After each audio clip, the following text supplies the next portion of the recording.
Firing back, China responded within hours to President Donald Trump's announcement of the tariffs. Beijing said it's planning to impose $3 billion in tariffs of its own, targeting 128 U.S. goods bound for China, focusing on agriculture, wine, fruit, nuts, and pork products, but also recycled aluminum and steel pipes. This as China vowed it will not back down from a trade war, while insisting the friction should be resolved through negotiations. If the dispute continues, China says, it could damage the broader picture of cooperation between the world's two largest economies. It's telling the U.S. to pull back from the brink. It's a destructive move. China and the U.S. are world trade leaders. I think it's going to escalate gradually. It will damage the economic relationship between the two countries, and that will have a negative impact on the global economy.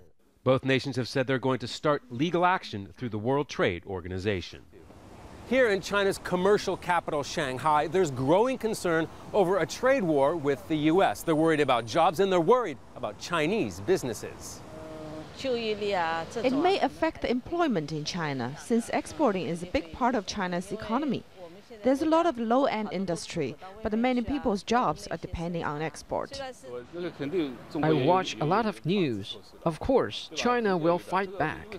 The point of doing business is that we both win. It doesn't work if America is the only leader. China has to protect its own interests too.